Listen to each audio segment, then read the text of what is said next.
Hello world of YouTube and welcome to part 2 of my Korn Discography review. This is the 2000s, from Untouchables up to Korn 3. If you have not seen part 1, click that. Click the fedora and the hat. And you have 5 seconds to do that or I'll keep talking.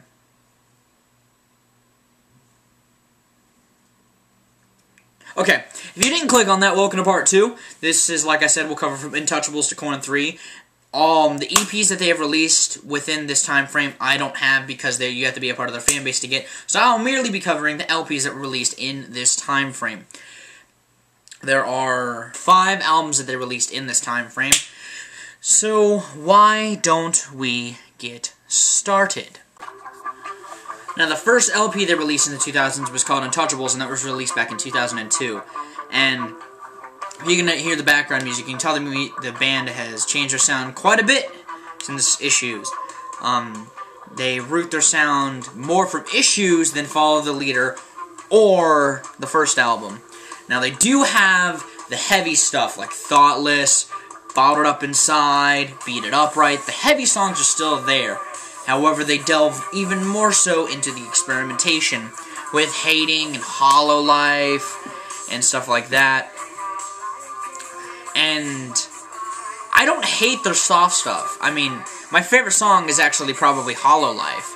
I don't mind Thoughtless, that's probably my second favorite track. It's just that the soft stuff is fairly good by them.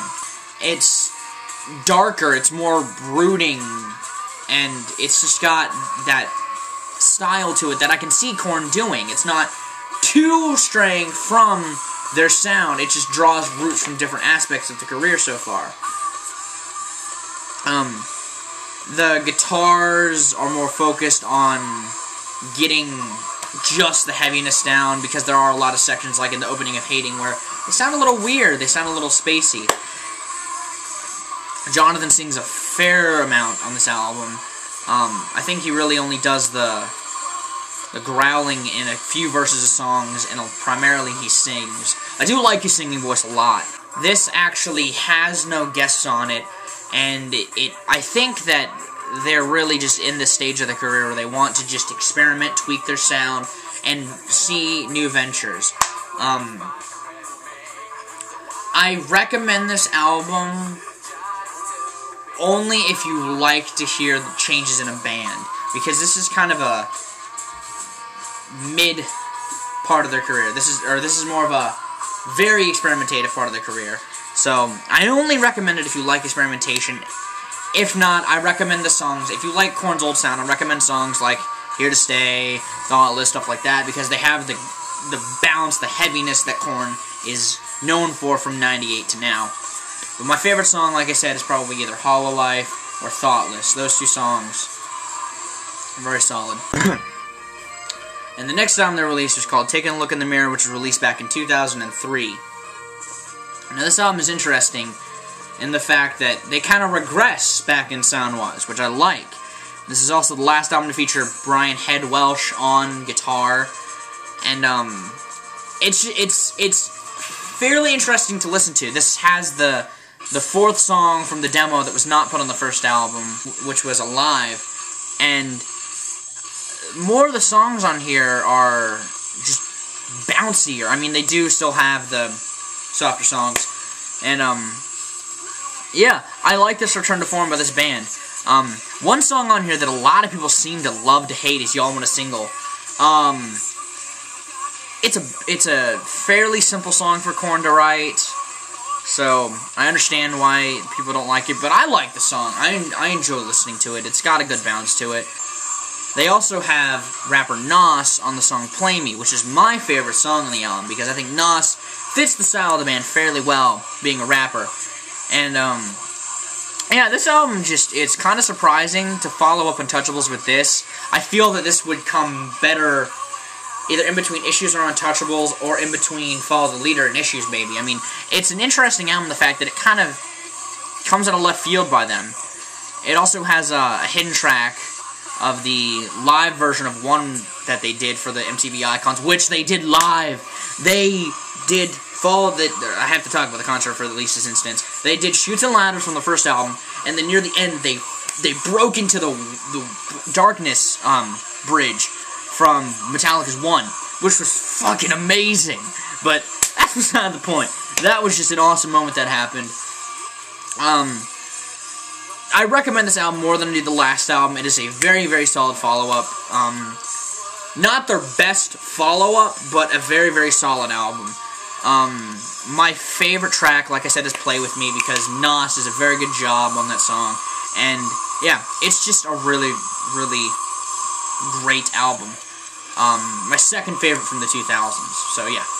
And the next album they released in the 2000s was See You on the Other Side, which was released back in 2005. And this is the first album to not feature Head on guitar, and the last to feature David on drums. And this is a very different album for Korn. They kind of go a bit industrial sound-wise. They add a lot of electronics in their sound, and I think that's partially due to the fact that Atticus Ross helped produce this. And I love Atticus Ross as a producer. He does very good stuff. I don't think he's to touch Korn, though. This has my least favorite Korn song on it, Coming Undone. That song is very, very, very, very basic for them. I didn't mind hearing it live, but they could do so much better. David does do very well on the drums in this album, though. I do want to make that point clear. Like, For No One has some fairly impressive drum work, and, I mean, this album is interesting in the fact that they just kind of were like, here. I mean, there's songs on here like Love Song and Souvenir and Tenor Two Boy that have a lot of that industrial aspect to it and Throw Me Away. I mean, it's interesting to hear this type of sound come from Korn. It's not as much so as the next album, but it's enough to just make your head kind of go while you're listening to it, because there's moments where it's just very different for Korn, and I don't hate the album. It has some really solid material on it, like Twisted Transistor and Liar and intense songs like that. And yeah, I recommend this album, but go into it with an open mind. It's a very good album. It's just different.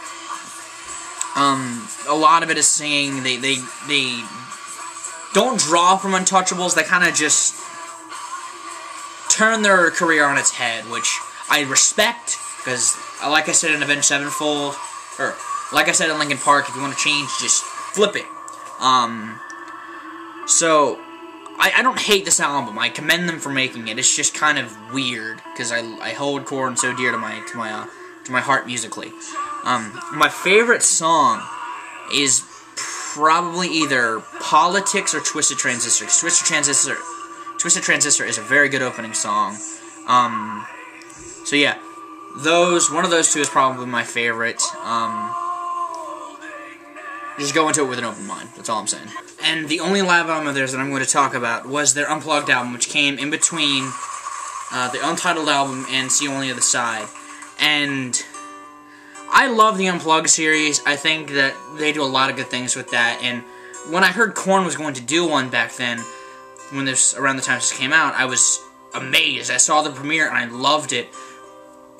They did a lot of interesting things. They had, Amy Lee on it, on Freak Unleashed, and they had The Cure, which I thought was really cool. Old rock angst meets new metal angst, and with the mashup of Make Me Bad in Between Days, that worked really well. They had taiko drums before Throw Me Away, and it was a very good thing. They even covered Radiohead's Creep, and they did a very good job with that.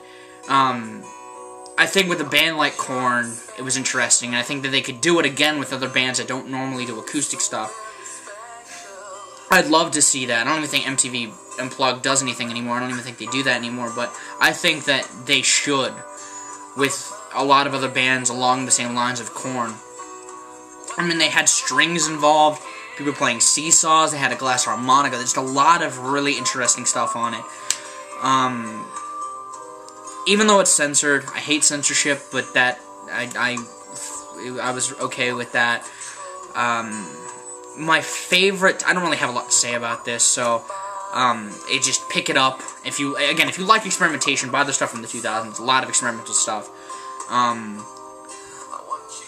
But yeah, my favorite song on here is actually probably the Hollow Life. Even though they open with Blind, they do a very good job with that. The guitar solo in that is really impressive. Monkey does a really good job with that.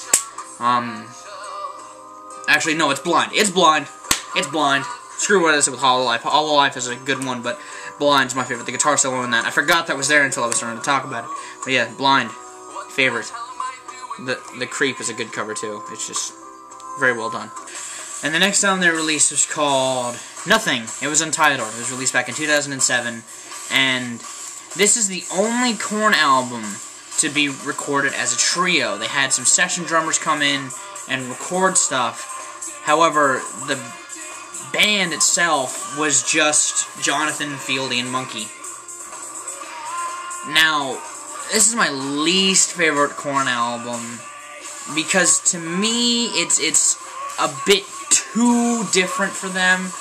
There are moments where this album just gets plain weird, like on Kiss and, you know, I Will Protect You and songs like that. They just hit points where it's a little bizarre for Korn. One thing I will say, the session drummers they got are astounding. They have very good drum work on this album. And that's the one really big compliment I can give, is that this album's drums are impeccably done. It's just that it's more of an industrial album. They really draw from Atticus's influences as a industrial producer on this album, and it's not what I'm used to with Korn. I listened to this album with a very open mind, and it's a very just strange album. It's my least favorite Korn album, but yeah. Even the big songs like Hold On and Evolution are just interesting. Even lyrically, they're interesting. The one song on here that really kind of goes to their old school stuff lyrically is Bitch We Got a Problem. That song lyrically is Korn, but not musically. It's not Korn. Another weird song is Love and Luxury. Just the intro just sounds weird. The album is just a strange album overall. I only recommend it if you love hearing bands instrumentally experimenting, because they dive into a lot of weird stuff. However, during this session, this recording, years of this, they recorded one of my favorite songs for the video game Haze. They did a very good job with that. Other than that, I really don't have a lot to say. I skim over this album every now and again. Not a huge fan of it. My favorite song is probably Starting Over. It just has an opening track. It's pretty good, even though it doesn't really sound like Korn. I also like the song Killing a lot too. The bridge to it to the end is pretty good. It's a weird album. Yeah. And the latest album they released is called Korn 3 Remember Who You Are, and that was released last year in 2010. Now, if you watched my top 11 albums of the year list, you know that this was #1, and that's for a reason. As you can hear, they go back in time, back to the 90s with their sound, with a lot of the heaviness back, and I love it. I love it. Atticus didn't produce it, but oh, it's a great album. It's such a good, phenomenal piece of music. They open with Oildale, such an intense bounce. And the lyrical content is back to the typical nu metal lyrics of The Introvert. And it's just a spectacular release. Jonathan goes back to just the angry vocals, the growling and stuff, while keeping the singing. I mean, that's still there, but I mean, it's just a very well done album. I can't praise this album enough.